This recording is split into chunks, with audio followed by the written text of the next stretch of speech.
And next I will give floor to the distinguished representative of Philippines, Her Excellency Mrs. Cecilia M. Ribong, Ambassador and Permanent Representative. You have the floor. Thank you, Madam Chair. The Philippine delegation congratulates you and Ambassador Tani Tompakdi on your election. We assure you and other members of the Bureau of the Philippines full support and cooperation. We associate ourselves with the statement of the distinguished permanent representative of Myanmar on behalf of ASEAN. Distinguished co-chairs, precisely because our country and our people are at a disadvantage in terms of frequency and scale of natural disasters owing to natural attributes of the country, the most recent of which was the devastating Super Typhoon Haiyan, we support the crafting of a more responsive post-2015 disaster risk reduction framework that takes into account the differences in physical and geophysical attributes and varying levels of economic development of countries. The Philippines strongly believes that national government should play the major role in disaster risk prevention and management. The Philippines Disaster Risk Reduction and Management Act of 2010 mandated that the state develop, promote, and implement a comprehensive national disaster risk reduction and management plan that strengthens the capacity of national governments and the local government units, together with partner stakeholders, to build the disaster resilience of communities and to institutionalize arrangements and measures for reducing disaster risk reduction, including climate risks and enhancing preparedness and response capabilities of all levels. It is indeed important for states to establish a dedicated DRR platform as called for by HFA 1. As we begin the first round of formal negotiations on HFA 2, the Philippines proposes the inclusion of the following key points. The new framework should put the national governments in a command and control role to reinforce the responsibilities and accountabilities of, as well as synergistic cooperation among all stakeholders. DRR and climate change adaptation are cross-cutting issues and thus require the engagement of many actors and institutions operating at all levels. On building resilience for disasters, we should improve and strengthen mutually reinforcing multi-stakeholder partnership between national governments, local government units, and other national and international DRR actors. We must stress here the increased engagement and role for the finance, planning, and foreign affairs and other relevant agencies as national and local disaster preparedness and response plans, policies, and systems need to be responsive to concomitant risks. The private sector is a vital stakeholder and partner for DRR and should be more closely engaged.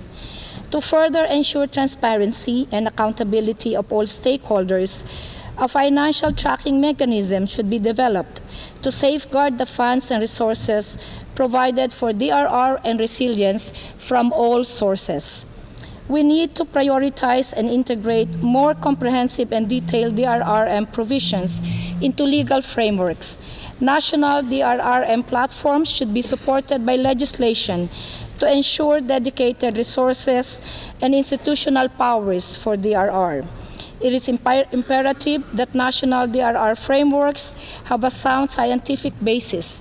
There is a vital need for solid risk assessments and engagement of both government and non-government scientific communities. Migrants are vulnerable to disasters and should be accounted for in resilient efforts of states and the international community. We should ensure the inclusion and participation, including positive contributions of migrants in disaster activities and processes. In the same manner, the new framework must underscore the need for protection and empowerment of vulnerable groups such as children, the elderly, and persons with disabilities, and the important role of women and youth in DRR. Distinguished co-chairs, efficient and effective implementation of the new framework demands the strengthening of international cooperation. Innovation and new technologies in DRR should be made available, accessible, and affordable to national governments and local communities of developing countries. In addition, best practices, comparable data, and research on disaster risk prevention and reduction, disaster losses and vulnerability should be shared through open sources and networking. In setting standards and metrics for measuring DRR performance of states, the country's natural attributes and level of economic development must be considered. While procedures, systems, and regulations are important for successful international cooperation, mutual trust and confidence and collaborative attitudes among stakeholders are also keys to strengthening joint response and should be included in HFA2. We would like to cite here the study of the Disaster Response Dialogue and the Typhoon Haiyan response in the Philippines, which stressed that the remarkably cooperative spirit and open attitude among international responders and domestic authorities strengthened the joint response to Typhoon Haiyan. Discussions and recommendations of various regional and interregional dialogues enrich our preparations for the UN World Conference on Disaster Risk Reduction and should therefore be considered. The Philippines will make available the post-Haiyan Tacloban Declaration, which was adopted at the ASEM Conference on Disaster Risk Reduction and Management held in Manila last month. The Philippines will also host later this year the second Global Disaster Response Dialogue and the first Southeast Asian Regional Consultation on the Nansen Initiative and will bring forward the results of these meetings to Sendai. Finally, the Philippines commends the UNSDR, led by the Special Representative of the UN Secretary General on DRR, for its able leadership in DRR in the UN system. On behalf of the Philippine government and the Filipino people, we would like to thank everyone once again for your expression of solidarity and extension of assistance to our country and people in the aftermath of Typhoon Haiyan. Thank you. I thank you, Ambassador.